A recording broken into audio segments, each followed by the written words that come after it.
Here we go. So first of all, this is what I'm talking about today, which is my 7 tips covering a broad range of all types of dentures. First of all, now what I just want to mention though is, because this is my first ever webinar that I've conducted, I want to apologise for all technology glitches that may occur during this whole process. And the thing is, I'll also be recording this and I will put it onto my YouTube channel, Finlay Sutton YouTube channel. So we'll put this on there. And also I'm repeating it tonight at 8 o'clock as well, which is British summertime at 8 o'clock. So if things happen, then please just forgive me. So the next thing is, if you have any questions at all during this webinar, please just put them into that chat box there at the bottom. You can just click on that. I've got everything on another screen here, so I can see what questions you're going to ask. And what I will do is, at the end of the webinar, I will talk through those and try and answer those to the best of my ability. So let's dive straight in. Let's have a look now. So this is the first case I'm going to show you. So this is Bert here. Now Bert's got periodontally involved teeth, these lower front teeth there, and they're carious as well. I'm going to take them out and then fit complete dentures for him. So here we go. I'm a fast worker. Let's get on with it.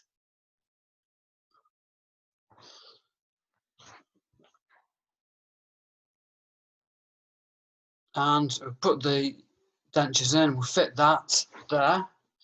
And this is me. I'm going to take out the lower denture now.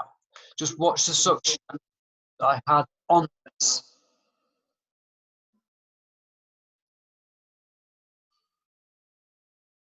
So actually, just to out of interest, I've got a message there. Maximum number of participants 500.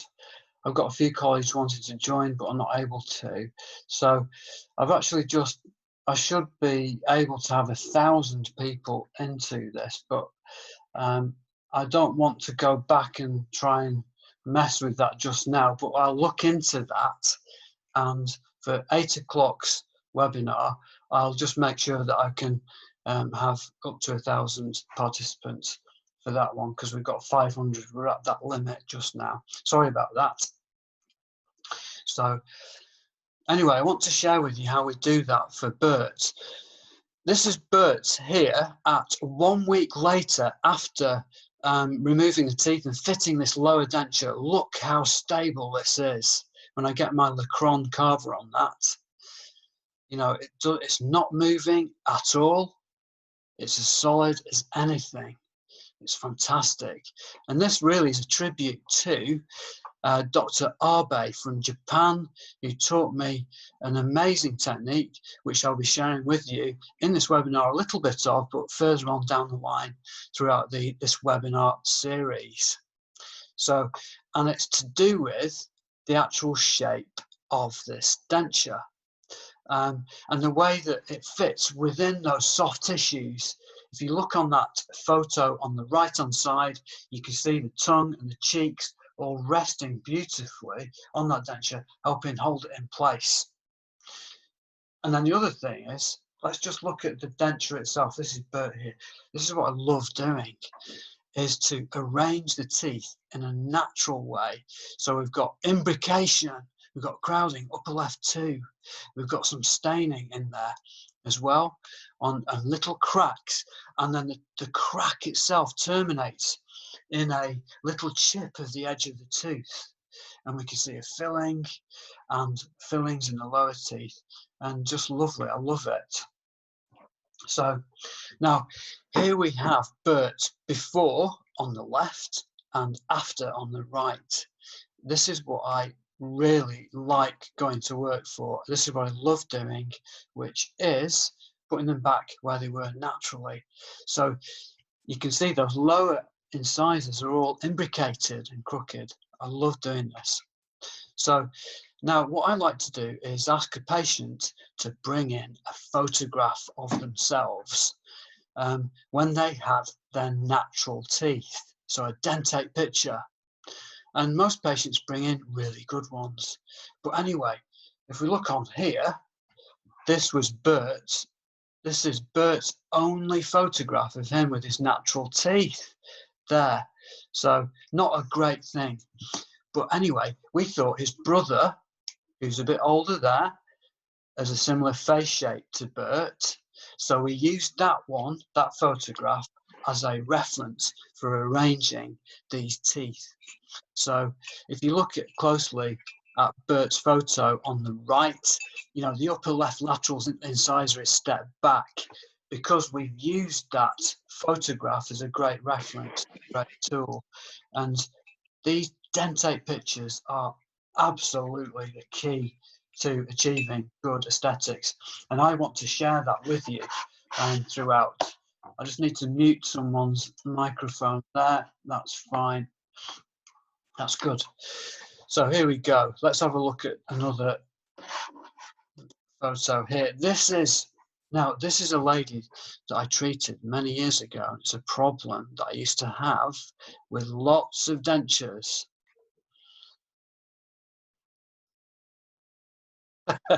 So it makes me chuckle. So I used to have loads of problems with dentures. In my first 6 years post-qualification, I just found dentures massively difficult, as well as prosthodontics in general. Loads of issues. And it really is a difficult subject because, as one of my friends, Linda, says, it's the only branch of dentistry that we are trying to attach something to nothing. So, sorry, I just muted someone else who just joined there. So that's it. And so anyway, Fraser McCord here really helped me years ago. And I'm going to be I'll be answering all questions later on in the, right at the end of the seminar. So if you have any questions, just put it into the chat box and I'll do my best to answer those right at the end. Someone popped their hand up. Anyway, back in 1999, I started a master's program in fixed and removable prosthodontics because at this stage in my career, this was 6 years into post-qualification, I almost gave up dentistry because I really hated it. I found it unpredictable. And Fraser, he actually totally changed the way I thought about dentures. So I embarked on a program, and this is what he said about the quality of my work after watching what I could do 2 weeks in.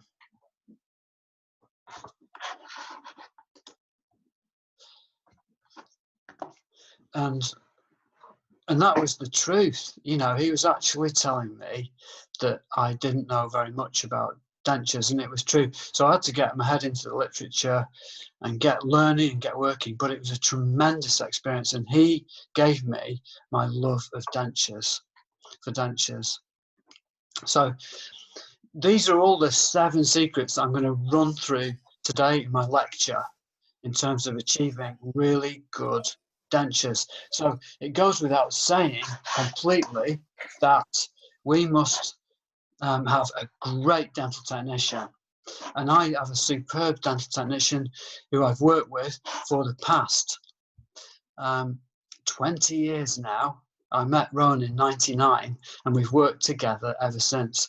And technicians just don't get the recognition that they deserve. They are a massively important part of the whole team.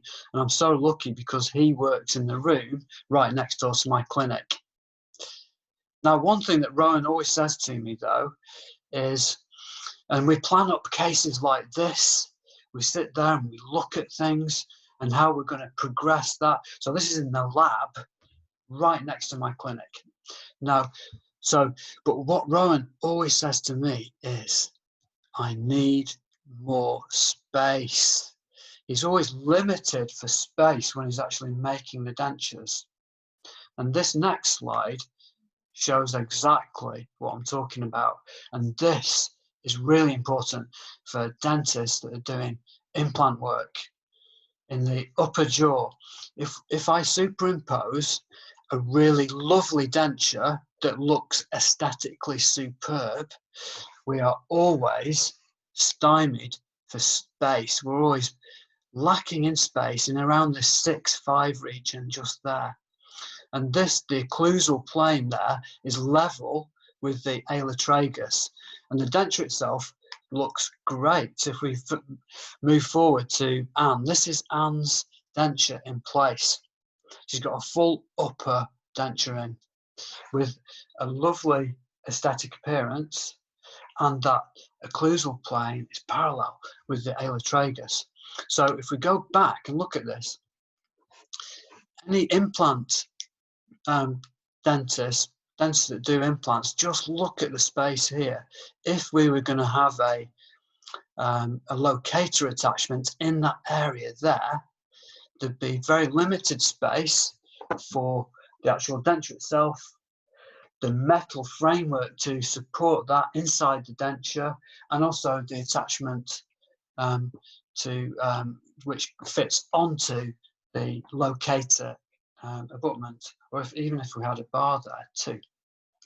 So that is always talking about space. The other really important secret to making great dentures is just purposeful practice, deliberate practice. So really working at it. And this chap here has written a superb book. It's quite a recent book. He's the world's leading expert on human performance and expertise. It's Anders Ericsson. And he's written a terrific book, which I think is a really good thing to, if you don't have it, I'd order that whilst we're in lockdown and read it, because he talks about how to master difficult things. And none of us are born brilliant at making dentures or doing dentistry really well. And he talks about true experts in lots of disciplines, from sport to medicine to playing chess, intellectual disciplines, that these people have who are really good at something, have worked very hard at it in a certain type of way, and they also have very good mental images of what they're trying to do. So for instance, if you imagine as a surgeon and they're doing an endoscopy, then they can actually, a really good surgeon will visualize all of the structures that their endoscope's got to go around, mentally visualize that before they actually do the operation. So it's just like that with dentures. And I really want to have a really good mental picture in my mind about what the dentures are going to look like. I want to have a good mental representation of the impression, shape, and what I'm trying to achieve before I actually do it. And in these seminars, I really hope that you'll get a really good idea of good shapes, visual representations. So now, if I was going to go back in the light of Ericsson's research now, if I was going to talk to me 20 years ago to accelerate my improvement at dentures, I'd be saying, Finlay, you need to be doing 5 dentures a month. That's number one. So enough practice. Number 2 is being open to feedback. So it's being open to feedback from the patient and what the patient's saying about what we've done, what you've done with the teeth. Open to feedback from the technician. If the impression isn't right, Finn, take it again. There. And then thirdly, being open to feedback from a mentor that is really good at this discipline. And I'm so fortunate. I've had loads of mentors throughout my career. Fraser was one of those, Phil Smith another, and now John Besford, past 10 years, he's been my mentor and really helped me with that. And he critiques my work and helps me to improve. And John, I believe, was the best dentist, probably the best ever denture making dentist in the world. He's terrific. So thirdly, Finn, in order to get really good at something, read the literature. And everything that I'm saying today, and now that we're all in lockdown and we've got time to delve into literature, please, if you go to my website, finlaysutton.co.uk, click on the speaking bit at the top there, scroll down that speaking page. There's lots of resources there that you can download, loads of PDFs, including, I've circled it in red, all of the lectures that I'm going to be giving over the next 5 weeks are in there, as well as lots of really good papers. There's 3 papers that I wrote with John Besford, which are full of really useful information. Just download those and have a good look at them. Every sentence is full of useful information there too. So, and then the other thing, once we're back up and running, courses, watch an expert do too. Sorry, I'm just going to switch someone's microphone off, just back on there.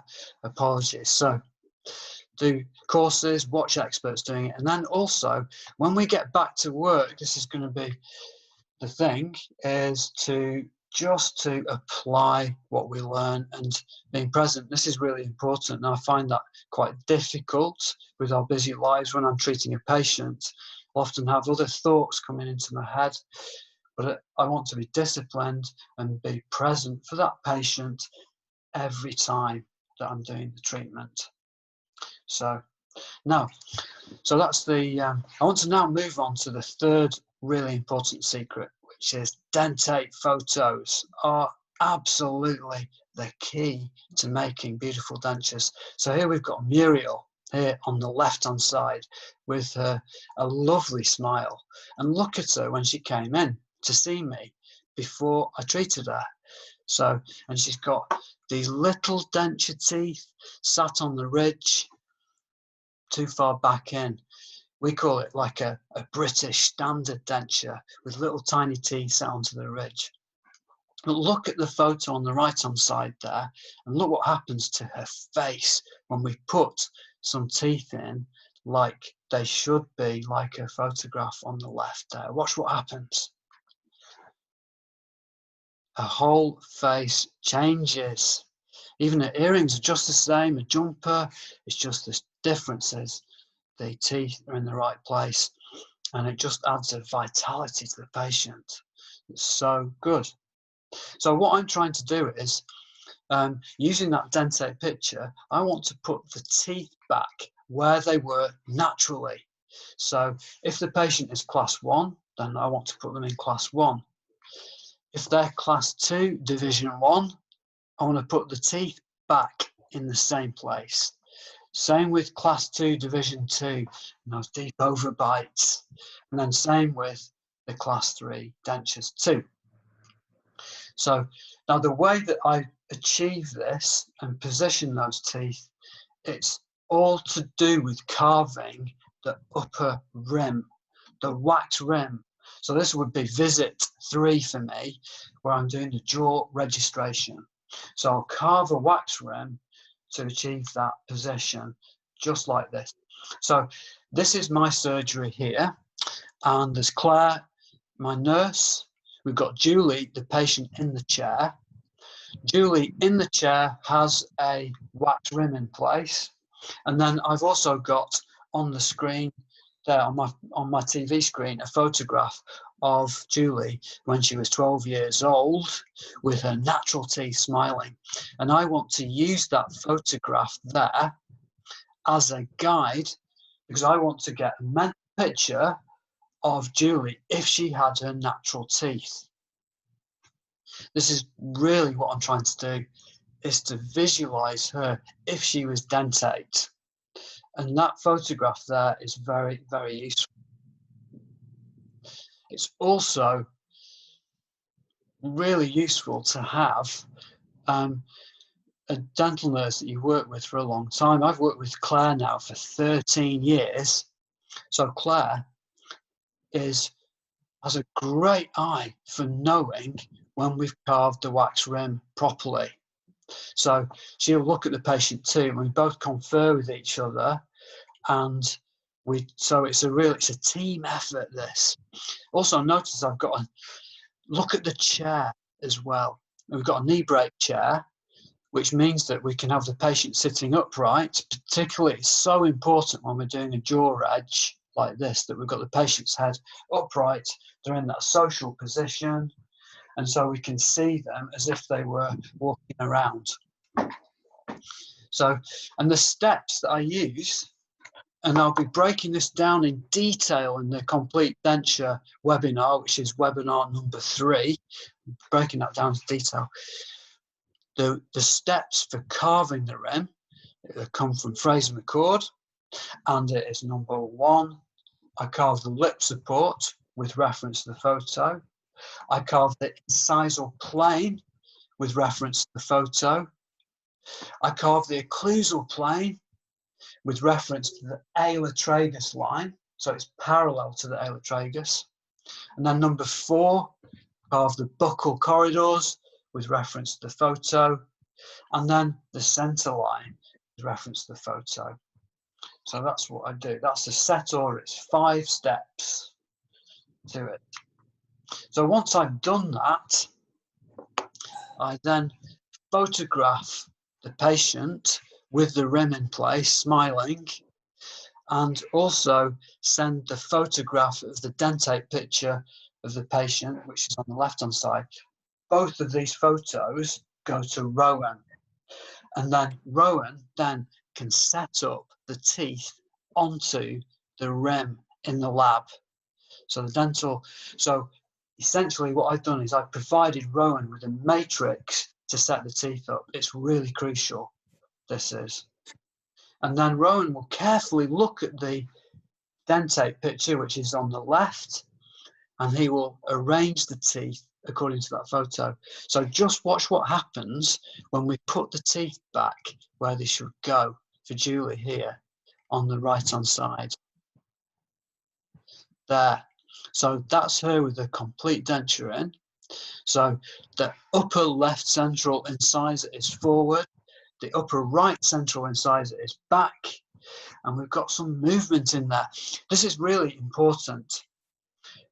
Technicians who are watching this, please be brave with your tooth positioning. It really, really helps. If it looks like it's quite exaggerated when you're in the lab, when you put it into the patient, it disappears, that movement. We've got to be quite brave when we're setting the teeth up on the articulator. I'm just going to mute someone else there just to so it sounds better. So that's there. So now in terms of impression making, this is absolutely one of the most important things to do in terms of to establish a really stable and retentive denture. It's all about the impression making, is this. So now I want to bring us back to Bert from that first, when we first started the webinar today. So let's have a look at Bert's upper ridge there. I'm going to palpate it now with my finger. Look how squidgy that is there. Flipping heck. And this is because he's had combination syndrome, where those lower incisors have been bashing away at the maxilla there. And they've been doing that for years. Now, if I make a denture from a normal impression on that there, then that ridge will be squidged, and then the denture will be pushed out by that squidged up ridge. So I need to record that flabby ridge in a relaxed position like that, rather than it being squidged right up. I'll show you exactly how I did it. What I do is I do a primary impression first, and then Rowan, my technician, makes me a special tray with a window in it. And you can see that ridge area there just hanging down through that hole in the tray. I board and mold that tray in just the same way as I would do for a complete denture. So I'm using green stick compound on the periphery. So I'm border molding that sulcus at the back there and holding that in, molding the cheek, molding the cheek. And then once I've done that, I dry that off with a paper towel and then add zinc oxide eugenol into that area and then take that to the mouth. So it's zinc oxide eugenol I love for these impressions. Here it is in Bert's mouth. So that's the definitive impression in place. Push that up so it seats fully onto the palate, just like that.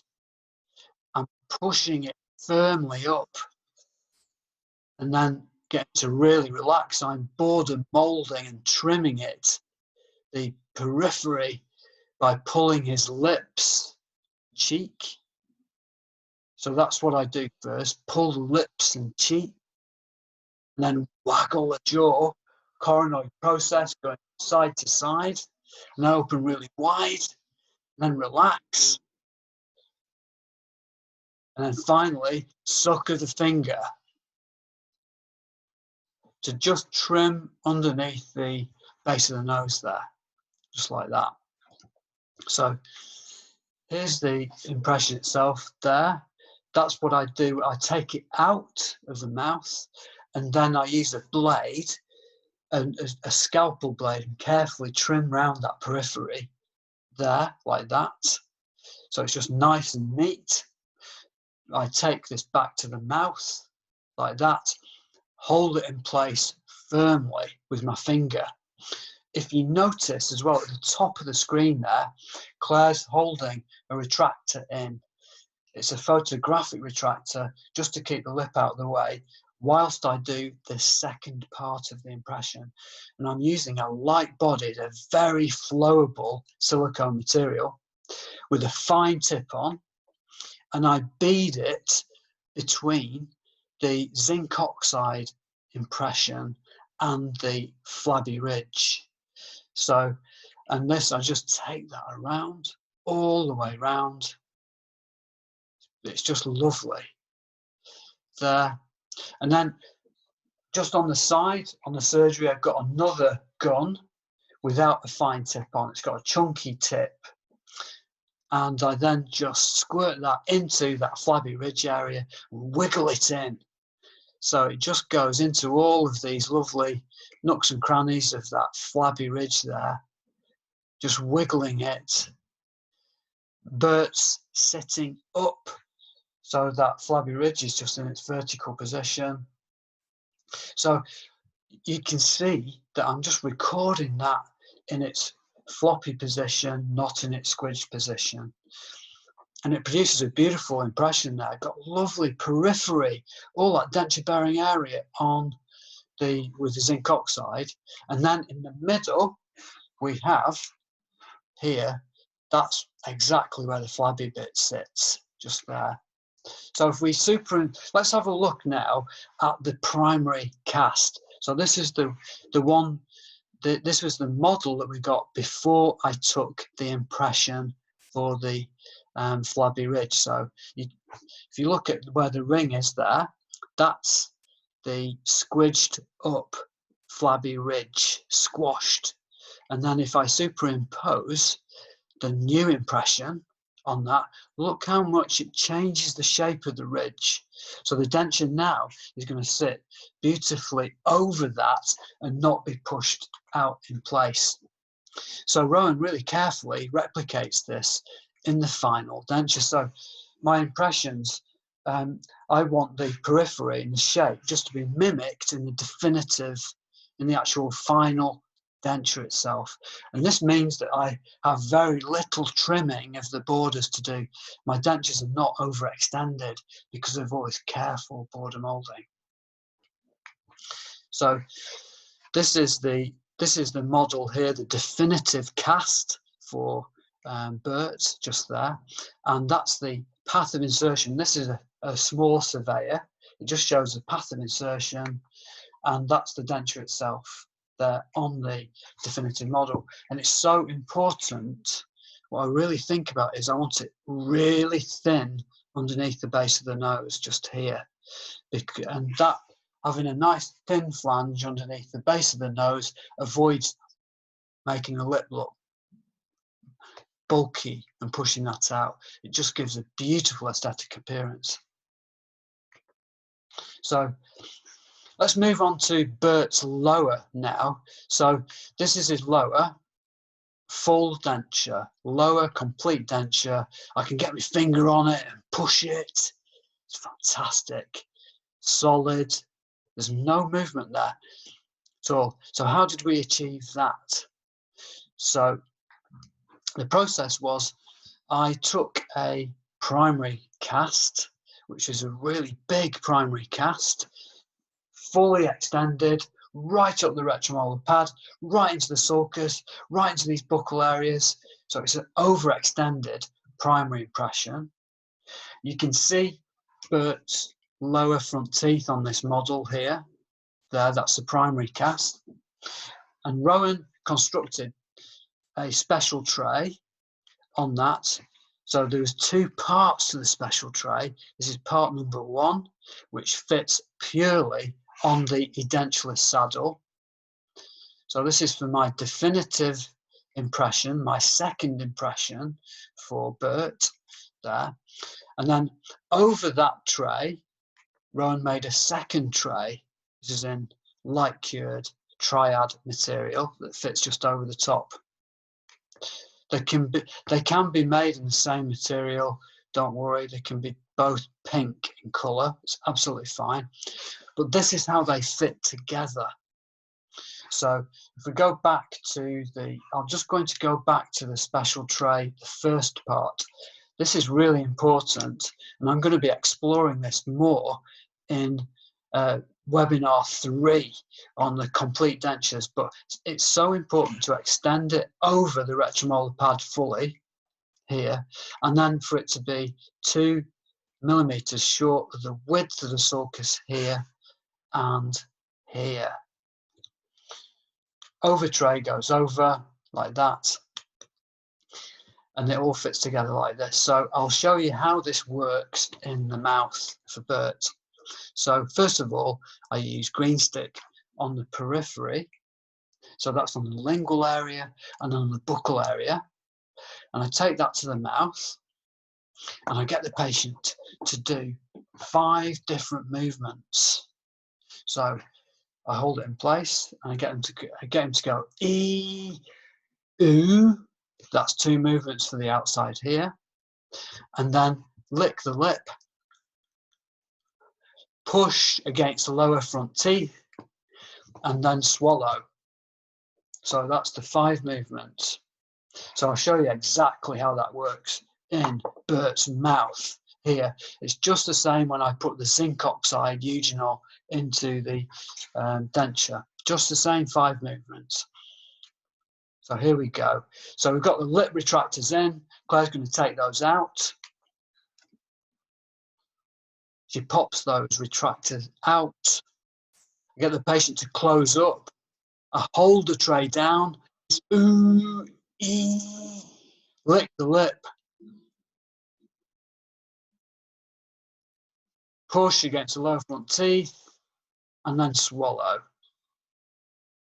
So that's the 5 different movements there for this. And then once we've done that, I've then got this lovely impression. It all extends all the way up the back there.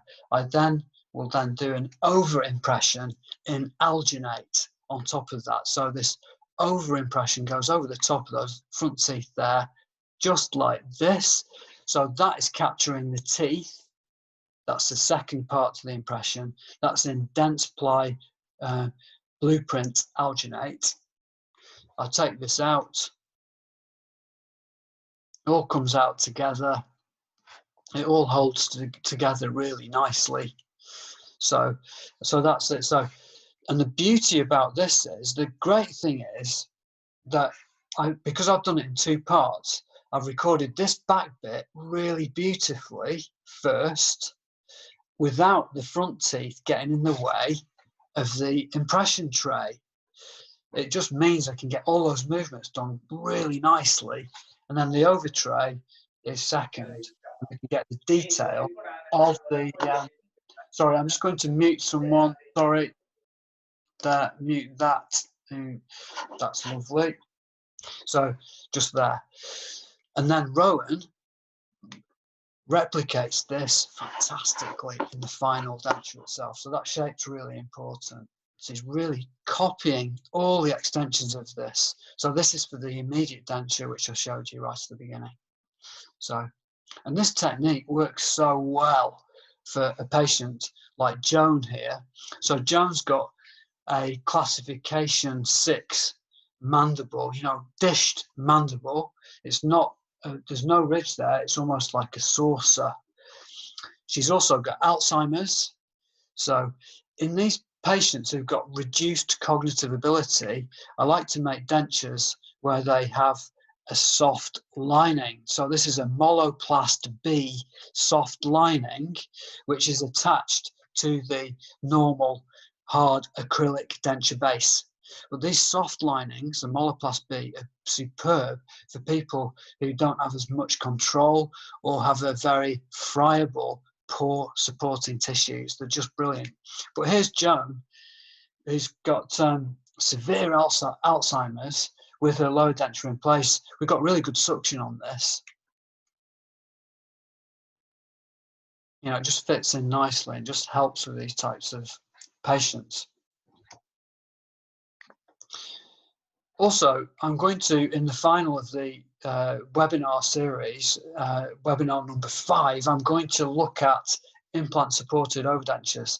But in a nutshell, today, what I'm trying to do with those, and I just want to just summarize it, is even with implants underneath the dentures, I don't throw away all of those wonderful prosthodontic principles that I was taught by Fraser McCord, and I incorporate all of that in my dentures themselves. So I keep the denture extensions just the same. I don't rely on just those implants at the front.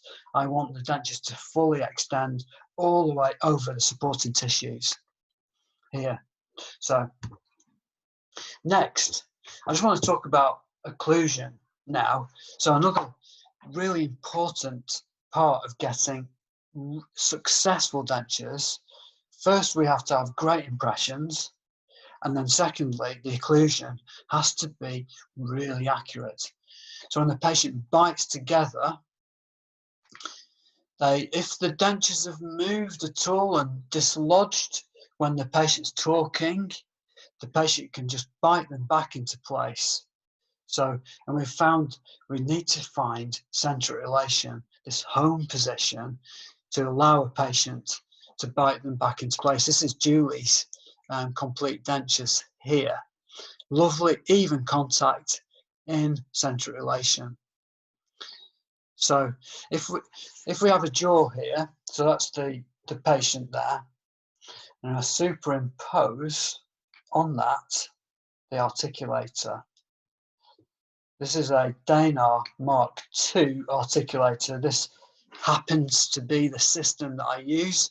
We have 5 of these articulators in the practice, and I'm not going to change them to another system. I might use something different if I was starting the practice out again, but we use a Denture system. Essentially, with any articulator system, I want the patient's jaw relationship to be replicated on that articulator.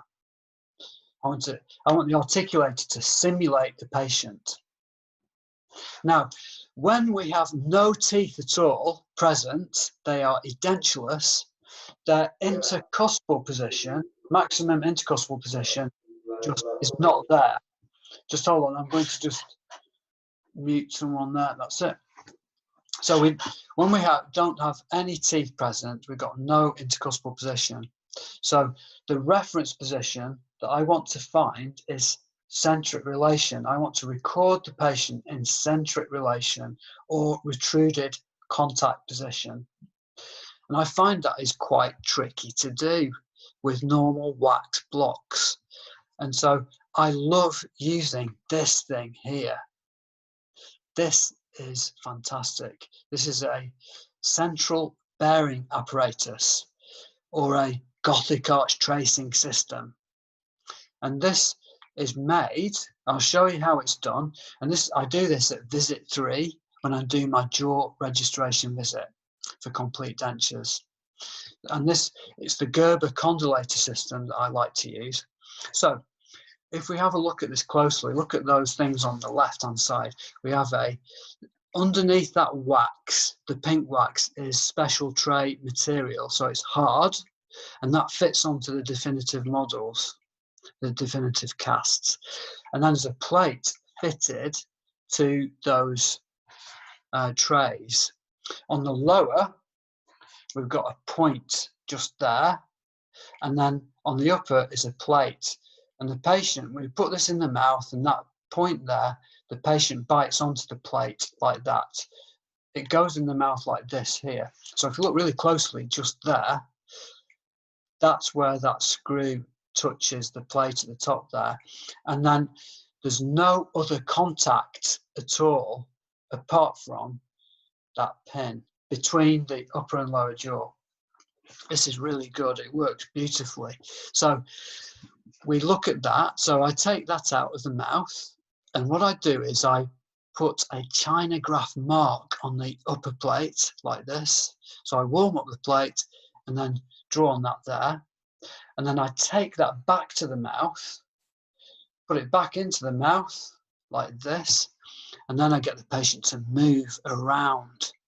So watch what happens when Nancy does this for us now. Here's Nancy, Gothic arch in place. I get to go forwards, back, back, back, side to side, like that. And as you can go all over, anywhere. So she's actually making a mark on that China graph and scraping away the China graph pencil mark there. And it's amazing. I take it out of the mouth like that, and this shows me just there, that is centric relation contact position, the tip of the triangle. It's amazing. Patients just do this so well. And this gives me a really accurate position for recording centric relation. So on top of, right over the apex of the triangle, I put a plastic disc and then tighten that up with a screw. And then I take this back to the mouth and coax the patient back into that hole. So the pin goes into that hole just there. And then I squirt Futar D bite registration material between the upper and the lower there. And I wait for that to set, give it 2 minutes to fully set. And so essentially what we have there is the patient's jaw relations recorded accurately in centric relation. It is just brilliant, so accurate, easy, quick to do. So when I take it out of the mouth, it's all locked in beautifully. And then what Rowan does, he mounts this on the articulator. Now, he mounts the upper using the carved wax rim that I've used to actually mimic where the teeth are going to go. So I've done a face bow on that there, and then so he mounts the upper there like that using the face bow. The face bow is removed, and then the Gothic arch system is placed on that, and then he then attaches the lower part to the articulator. And there we have Julie's head on the bench, ready to set the teeth up. So Rowan can now set the teeth up using that wax rim to that position itself. So that's what I use all the time. I use that central bearing apparatus all the time for recording centric relation for my complete dentures, and it just helps avoid occlusal errors. Absolutely terrific. So the next thing I want to move on to in terms of successful outcomes with patients are trying videos. Now, I used to have a real problem with dentures where when we do a try-in, and try it in, the patient would look at the try-in in the mirror and they'd say, yes, I like that. And then we'd then finish the denture and then fit it later. And then the patient goes away and then comes back a week later, don't like the look of it. I don't like the position of the teeth for whatever reason. That used to cause me a problem because we'd have to remake the dentures, which is time consuming and it's expensive to do that. Now, since I've been doing try-in videos, I've not had to do that very often. I've only had to do that twice, is to remake the dentures. So, and I want to share with you now how I do that. It's brilliant. So here we have Emmy here. So Emmy, we're on the left-hand side, that's her natural teeth. And she wanted this Nanny McPhee look. Can you see that upper left central incisor is just on her lip there? She wanted that recreating in her new teeth. So what we do is I video the patient with the try-in in place. So Emmy has a wax try-in at the top in place. And what we do is we just get the patient to engage with the camera. We have a camera set up on a tripod and the patient sits in front of the camera and then Claire engages socially with the patient, chats with them, asks them about where they've been on holiday, what are they watching on telly, what books are you reading, and then they can just chat away about this. And the great thing is that the patient can look at themselves socially and also and just know what they're going to look like when they have the teeth. So what we can do from this particular point is we can then show them that video. Now, that video I've just shown you of Emmy there, in the lower arch, we replaced that lower bridge work later on down the line. But in the upper arch, we've got a full denture try-in at the top there. So once we've done that video there, Emmy sits down and can look at the video and look at some still photographs with Claire. And when they're doing this is at visit 4, at this try-in visit, I just go out the room and then just let Claire and Emmy just have a dialogue together. And this enables the patient to be really honest about what they think about the aesthetics, what they feel about the look of them, and to be really picky. I want them to be dead picky at this point. Really important. So that's what they do. So I say to them, please, if there's anything you want changing, we can change it.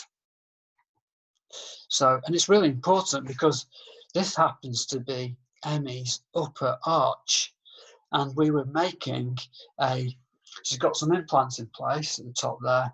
We made a bar to fit onto those implants there, and then a sleeve denture that fits over that bar. Really expensive to do this sort of work. This was around about £30,000. And so we've got a sleeve denture that fits over that, over the top of that there.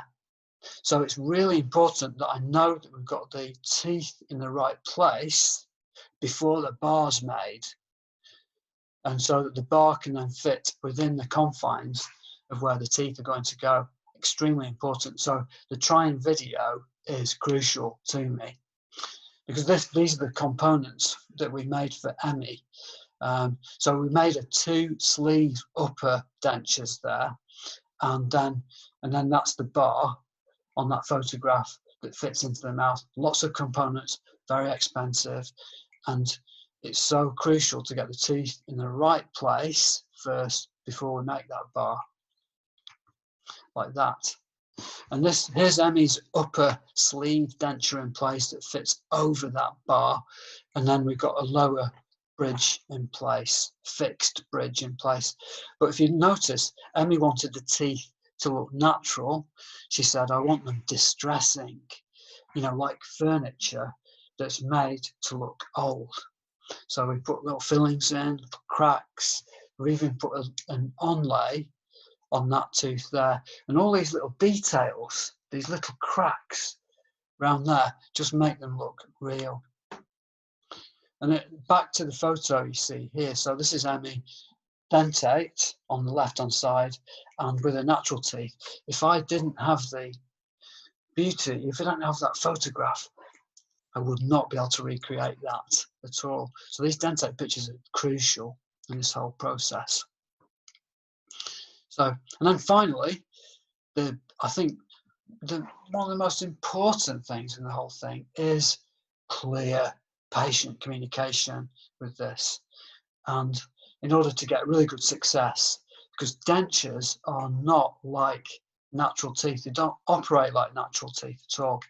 So I've got this video here that was given to me by Frauke Muller in Geneva. And it's a video that Professor Roger Watson made in the 1970s. And it shows a man with complete dentures eating. I'm going to play it just in a minute.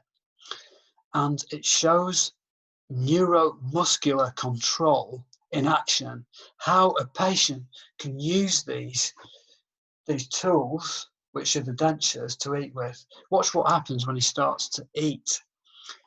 Look at how they bounce around the mouth. They move and shift on their bases. The patient's eating away. They've had these teeth for 30 to 40 years. They're really worn. Their brain, their cognitive ability, is they've learnt how to use these tools. And they can eat. It's amazing how people can control these sorts of things. So when I sit down with the patient, right at the beginning, before I've even started treating them, this is at the consultation appointment, I sit down and show them that video on the screen there. And I talk to the patient and say to the patient, look, to work with dentures are not like natural teeth. And I say, my dentures, my new ones, will work better than those on the video. They'll fit better. However, I'm still reliant on you getting used to the dentures and you learning how to use them. And so, and often I'll pick up models, I'll have them, I can show them dentures themselves and how they actually work. It's just absolutely crucial to the whole thing. And I'm trying to get across neuromuscular control and learning how to use them. What I do say to the patient, it's rather like learning how to drive a car. At the age of 17, 18, when we learn to drive a car, first of all, it is so alien. All of the controls are difficult, and we've got to think about it consciously in our mind whilst we're doing that. And then, but over time, this amazing thing happens where we can start to drive it without even thinking about it. And you can drive and have a conversation, do loads of things in terms of thinking whilst driving, not even thinking about it. It's just the same with dentures. It goes from conscious to unconscious through a learning process. I really wish that my patients had this level of neuromuscular control. We wouldn't need to have a webinar like this if patients did.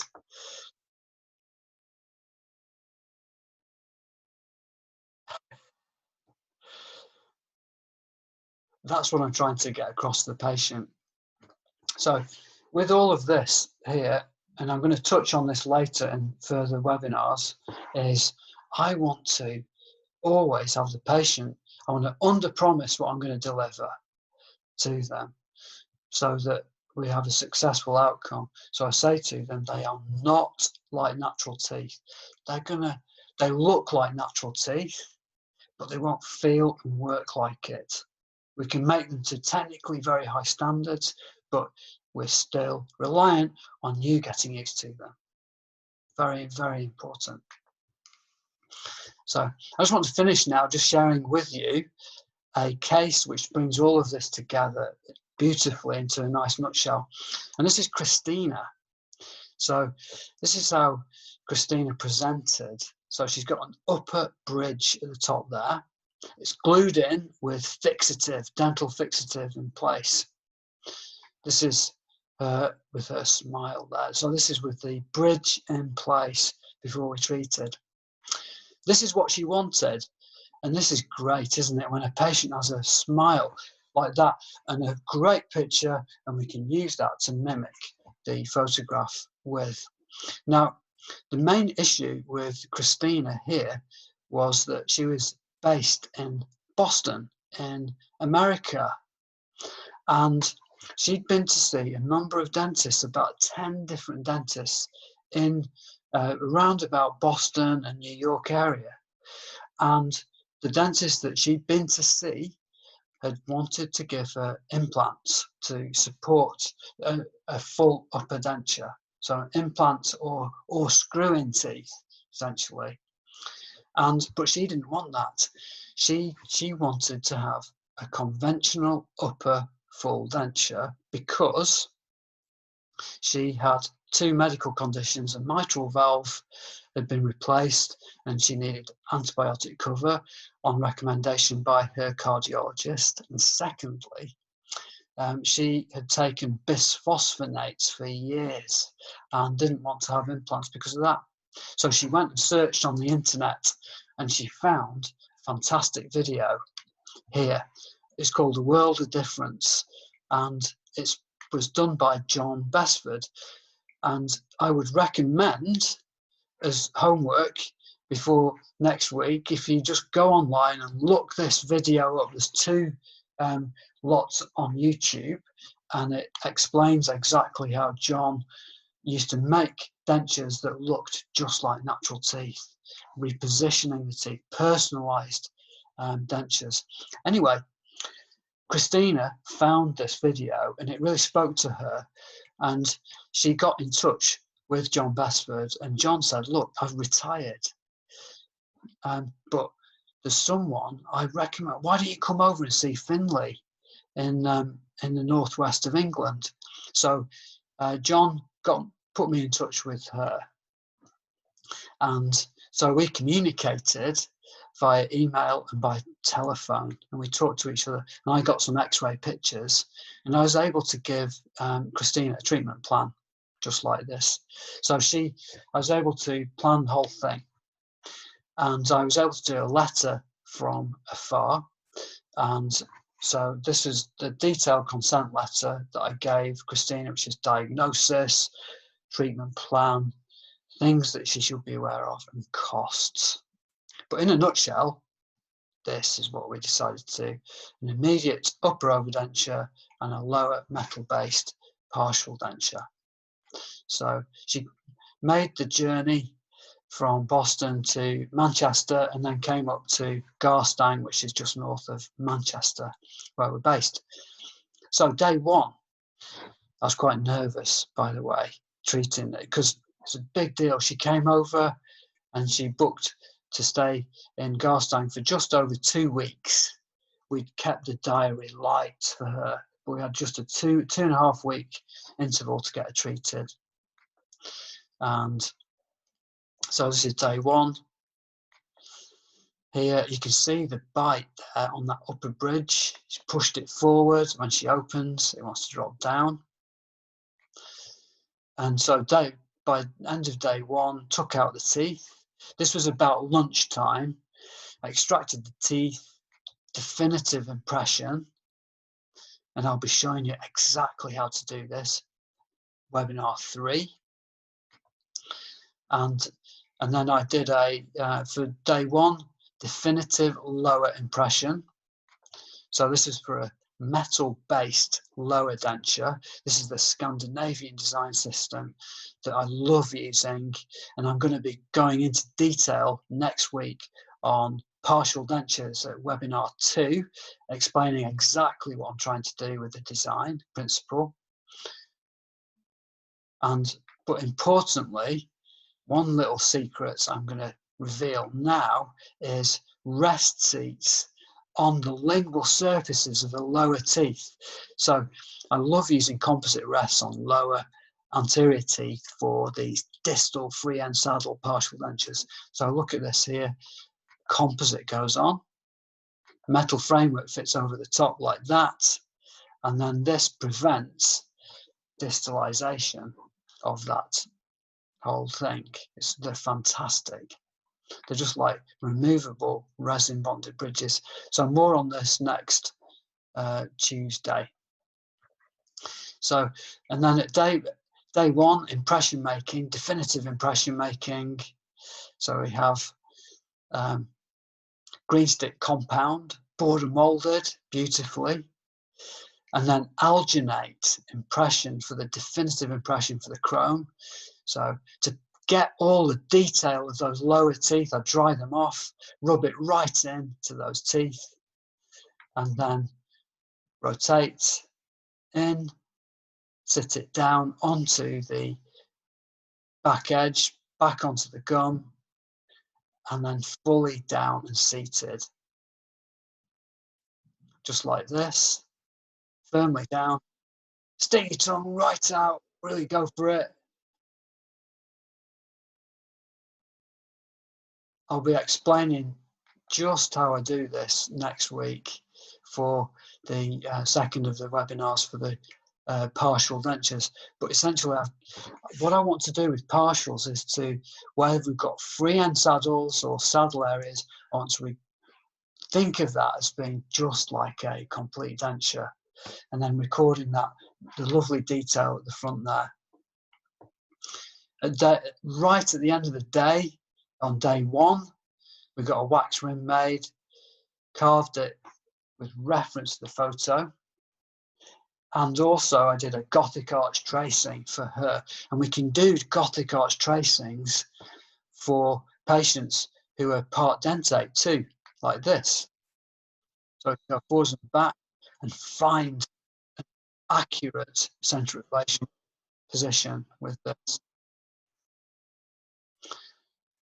So that helped me accurately record that central relation position, because Christina was so used to posturing to help to get an occlusion on that upper bridge that was loose.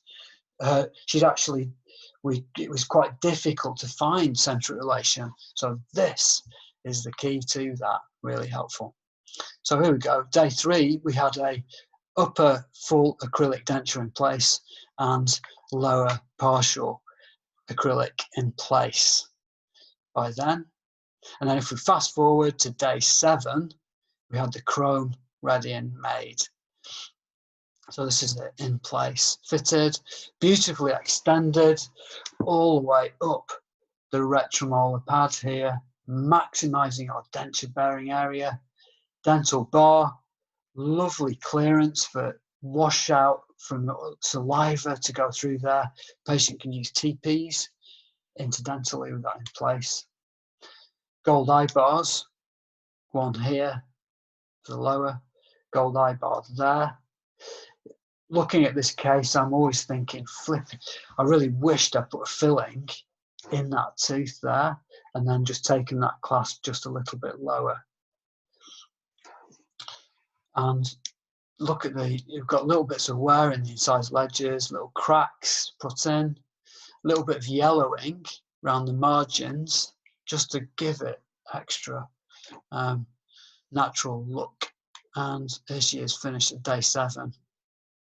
And then day 8, Dr. B and Sonia were up in Scotland on holiday, and they were travelling down and they came through Lancaster. So we all went out for a meal together. I went out with my wife, Rachel, and Christina here, and Dr. B. It's the first time I've ever had a meal with my patient just after fitting their teeth, as well as having my mentor there as well. It was quite nerve-wracking, but she managed it. She managed to eat goose and a duck with her new teeth. It was really good. And this is what she said about this, her process. So that's fantastic. Thank you very much for joining me for webinar 1. Now, what I'm going to do is I'm going to look through a lot of these questions and spend the next 10 minutes just chatting through those too. So I'm going to now look at this on full screen here. So I will go from the face bow and carved upper wax rims allows mounting of the upper cast aesthetics. The Gothic arch allows mounting in CR, but how do you program your measured vertical dimension in the articulator? Thanks.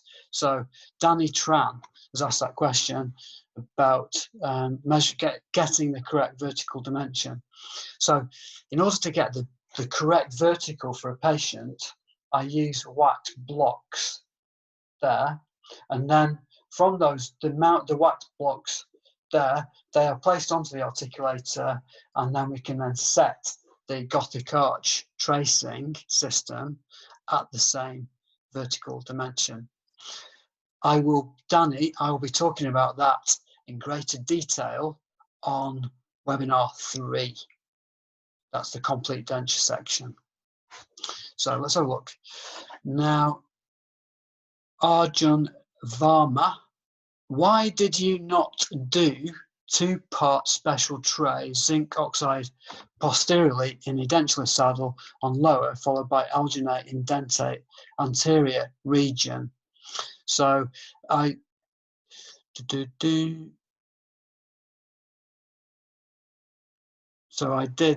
used zinc oxide on the back and then the dentulous saddle on lower, followed by alginate in dentate anterior region. I don't understand fully the question there. I'll just move on to another one from Zhao Ling. For lower full denture, if a patient has big torus mandibularis, big tori, how do you achieve lingual seal on the sublingual area? Cover the torus or above the torus? So, or should the tori be surgically removed? Now, this is a good question. I'm often asked this question, and you know what? I just don't see big lingual tori in the patient groups that I get referred. So the resorption are just taken away, and I think those tuberosities have been resorbed down. So it's something that I don't really see very often, but it's a question I get asked time and time again. So what I would do is I would actually cover the tori over but this is hypothetically, and I can't say for sure in all circumstances, but theoretically I would actually take the denture over the tori and just drop into the sulcus just on the lingual aspect, and I would also relieve those tori so that the denture doesn't rest on it. So I would get Rowan to put tin foil on the definitive model so that the denture doesn't rest on the tori. But we keep the lingual extension down into the floor of the mouth to help to enhance the suction effect. So that's fine. So Vish, resorption of upper ridge, in that case, after extractions, patient needs reline. So that's true. So yes, I will be talking in webinar. I've got an immediate denture webinar. This is immediate dentures. I'm talking about timings, but I like to make my definitive dentures 12 months after extracting the teeth, because that allows for resorption to take place. After that, I don't really need to do much relining. So, RPI system, design system. What are my thoughts on the RPI system? Not very good. I'm sorry to say. I don't like the RPI system at all. I've changed to the Scandinavian system. I'll be talking about that next week on Tuesday. I think it's really important, this. So how do you check the functional dynamics at try-in phase, please? So at the try-in, the teeth are set into wax bases with a shellac base. This is at the try-in. So the teeth are arranged as normal, but the extensions are the same as where I want the denture to be. Plus, the post dam is carved onto the definitive cast, and we've actually got a proper post dam in wax. So I can assess the functional dynamics, which means I can get the patient talking, you know, and check the occlusion. So we do that video at the trying stage, and if it's dropping out, I know there's something wrong. So can we have the dynamic x-ray while chewing with the dentures? Andra, sorry, that was a gift off Frauke Muller, and she said it's only for you, Finlay. So you can email Frauke Muller at Geneva, Frauke Muller at Geneva Dental School. Proprioception. How do you secure the try-in situ prior to taking the video? So Anna Sienska has asked that superb question. Cut the post dam and push the back edge of the denture in. So if that was a try-in here, I'd push that into the back edge of the denture just there. So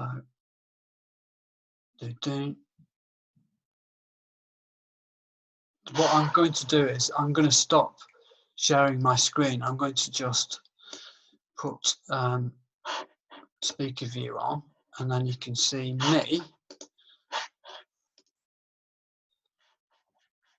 speaking in full here. So I'll just find my chats again. There they are. So let's have a look now. So we've got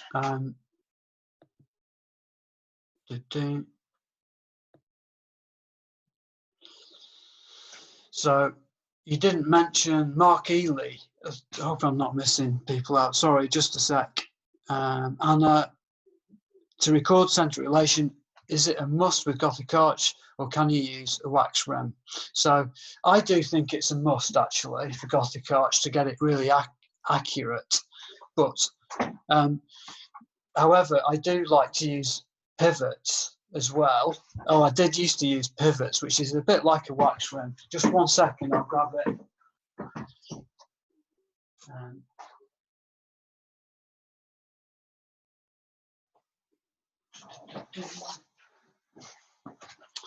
Box of tricks here. So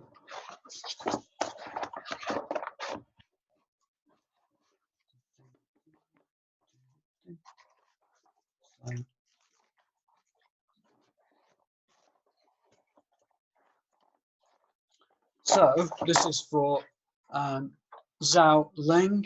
So these pivots work very well like that. So that's an alternative, not quite as accurate, but pretty good. So James Nielsen, Gothic arch place are secured with wax or cured to the base using light cures. James, good question. If they're secured by cold cure, they're better because it stops it from dropping off. So it makes it more stable, so it's better if they are properly bombed on. So that is one here. That's held in by wax. So when I heat it up to put the mark on here, sometimes that'll drop off. So James, it's better to actually fix it. I think the rims have already been adjusted in Facebook. Take yeah. Sorry if I missed it. How's the technician? That's fine. How do you arrive at your chosen vertical face height before recording RCP? Now, how I get the right vertical for the patient is Claire and I look at the patient. The patient has these rims in place like that there, and I carve the lower to get the right vertical. So we're just looking at the patient, visualizing them in the chair, and it's just like John Coy says, if the patient looks right, they are right with that. That's our rule.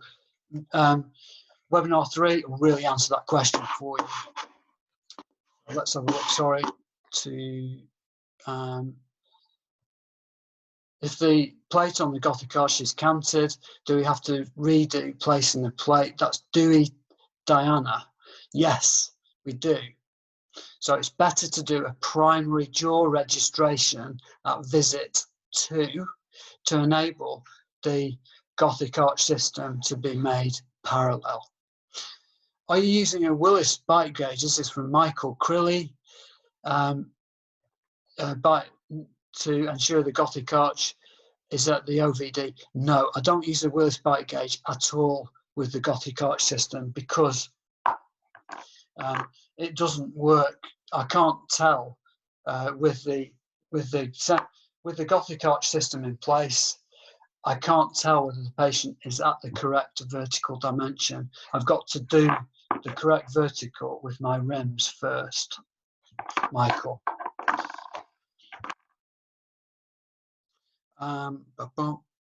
Do Michael meant, is the upper plate of the Gothic arch tray set parallel to the interpupillary line and also the elytragal line? No, it's not set parallel to that. Do you have to make sure the plates are parallel for Gothic arch tracing? This is Vish. Yes, we do have to make sure the Gothic arch is parallel. When using Gothic arch, have you already determined OVD, and are you using the OVD to determine the height if the screw? Yes, I am. So I always get this correct first, and then on the articulator, I put this onto the articulator, set the vertical of the articulator, and then take the central bearing apparatus and set it to that height. So that's good. Good all-round articulator. Well, we use the Danar Mark II, which is fine. I think if I was going to start again, Michael, I would use a Cavo, but that's just with no massive evidence to it, or a Stratos. I don't know, to be honest. I think it just matters using a decent one, a good one. Alan Bergen, hi Alan. So what do you expect the lifespan to be on a Monoplast B soft lining? And what do you do when it needs replacing? Okay, good. Number one, Alan, it's 18 months to 24 months lifespan. And then when I come to replace it, if you imagine, Alan, this was a lower denture with Monoplast in, and it was ready for a reline, I would just do a wash in a light-bodied material in doing all of the movements, E, U, etc. So, Alan, how long would it last for? Yes, 18 to 24 months. Would you use this technique the same if we were extracting a premolar, molar, or even an upper? This is the open tray, you know, with the two-part tray for the lower that I did for Bert. Yes, I do. I really like it. I like using two-part trays. What is your impression material of choice for primary impressions? That says primary impression material of choice is a Zermatt material. It's tropicalgin and neocolloid. So tropicalgin and neocolloid. Tropicalgin is a base, it's heavy, and then an injectable alginate is neocolloid, Zermatt. You'll hear more about that in the further seminars. Do you mean push the tongue against the lower teeth? Daniela Sanders, yes, I do. That's so E, U, lick the lip, push the tongue against the lower front teeth, and then swallow. Paul, hi Paul, Middleton. So doesn't border retromolar pads, don't, because it needs a very mucostatic impression. You'll see shortly. Yes, that's right. I don't put any stuff on the back on the retromolar pads on the tray. I want it static, totally.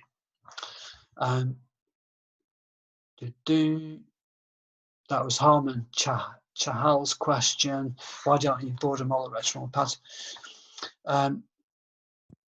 Jocelyn, Patrick must assume that the distal areas of the maxilla is not flabby, thus enabling stability of the second impression. Yes, absolutely. If I'm doing an open tray, I want the tray, if we're doing a flabby ridge, then it's got to fit nicely onto the solid tissues, and then the flabby bit just hangs out through it. That's good.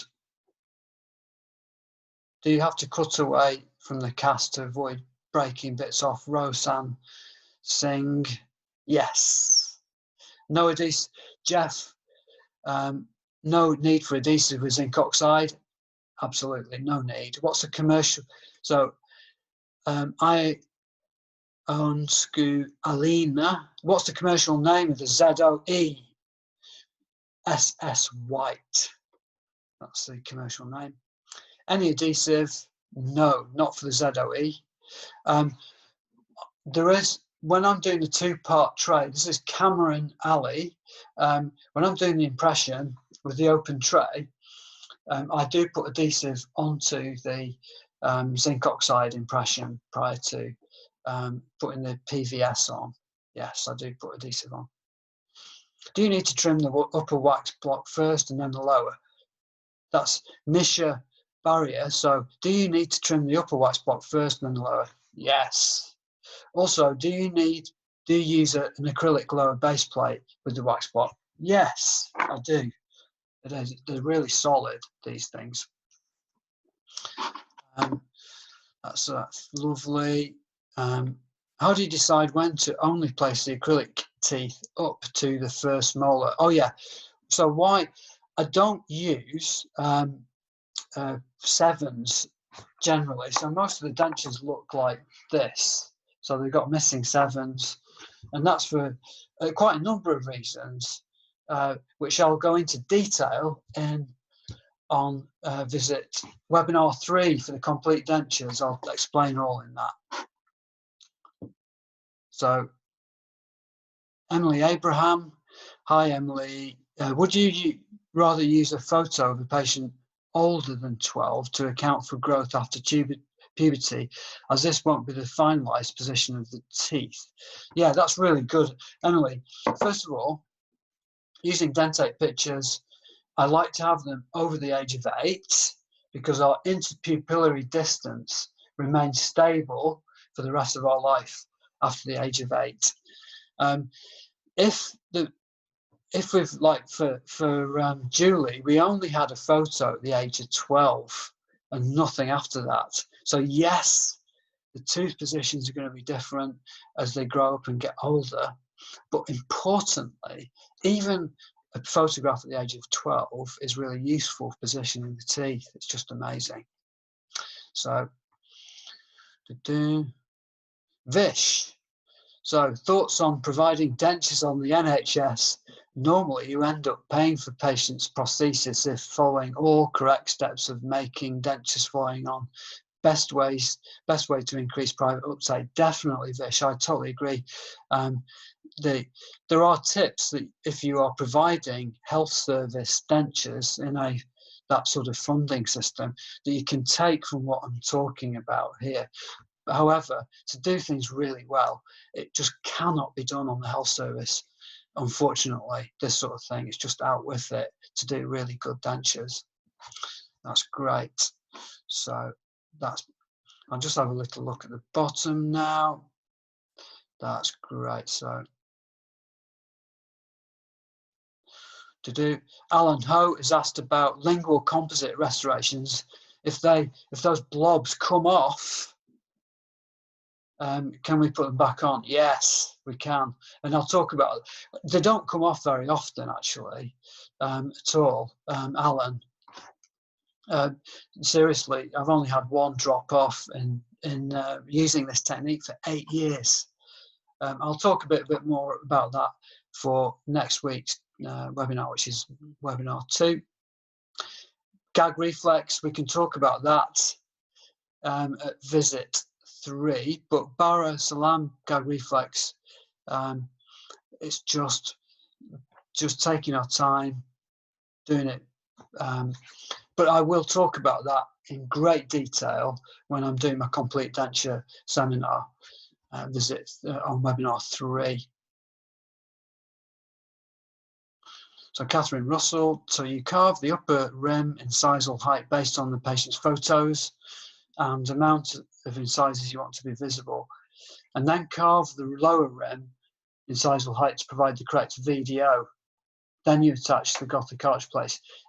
Catherine, everything in your questions is correct on the first 2 there, and then the last sentence, then do you attach the Gothic arch plates? No, I don't do that. I have the Gothic arch plates. Just bear with me, please. I have the Gothic arch plates made separately, like that, there. So that's the second part of the jaw edge visit, is that. The first part, to get the right tooth position and VDO, that. So that, and then secondly, I do the Gothic arch second. Christopher D'Souza, for complete dentures, I have a colleague who swears by keeping canines and RCT them and doming them off to keep us over dentures. He says it makes a massive difference with retention. How does this work? Definitely, Christopher, I love teeth, love natural teeth. I think we should keep them if it's all possible. Keeping the upper canines is terrific. I don't think it makes a big difference retention-wise, because I just like to sit them over, but it does for support and removes the potential for combination syndrome occurring, if you will. But it complicates space because there's often a big eminence and we can't get a flange over the top, and it makes it more difficult for the technician. So space is an issue. So Rowan always says, I need more space for those. James Kitchen Man. I have a patient at UCLan at the moment who doesn't have a definitive jaw relationship. He's a poorly fitting complete set of dentures for 2 years. However, he wears them in his pocket and can't tolerate them. Each time we've taken an occlusal registration, we think we've got it right, only for him to produce a new relationship at try-in. Do you believe that Gothic arch tracing would work best to record this CGR? Yes, definitely. So, thoughts of wax deforming during try-in, use acrylic bases instead. That's Vish. When I'm doing a try-in, let's have a look. I think I might have one here. Yes. Good question, Vish. That's what they look like. There. It's got a shellac base like that embedded into wax. And these work quite nicely, but the patient must sip water during having the video done. That's really important because they do break down.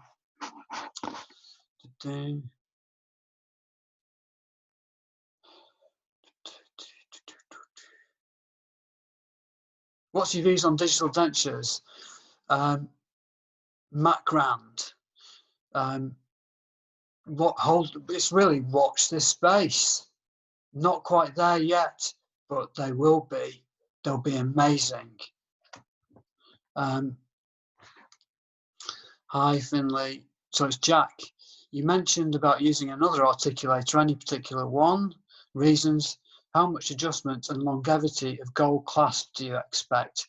So articulators, there's loads on the market. I like Stratos, I like Cavo, I like this. There's lots of other ones. We use Danar, and I'm not considering changing those just because I've got them.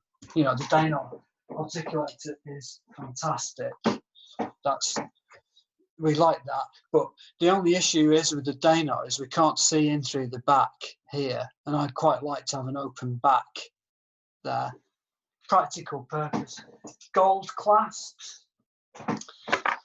they do deform, all clasps deform. So Jack, if I was to see a patient again 6 to 12 months after fitting partial dentures, I always see the clasp just bend away from the teeth, and they don't actually contact the teeth later on. So they're just helpful for retaining it in the first period. And the patient then gets neuromuscular control, and then they're fine after that. And 7s on prostheses, yeah, that's a good question, Jack, which I'm going to talk about that. Jocelyn, Patrick, how do you cope with the loss of the neutral zone? So that we just have to really try and put the teeth back where they were naturally. You know, so if someone has not been wearing a lower denture for a while, the tongue will spread, and then there'll be no space for putting the teeth. So essentially the lowers go over the ridge, but with a bit more tongue space. So narrower teeth than we would have naturally. So the denture teeth are placed slightly outside the ridge. It's called the pound line. That's what we go for, the Earl pound line. So I love that. Position. So sorry, I'm just getting a bit mixed up here. I'm going to call it quits at 14:35. Hi Finlay, so many techniques and materials out there from different teachers. How to determine what works best? That's a difficult one, really, and it's just practicing with these things. Practice. So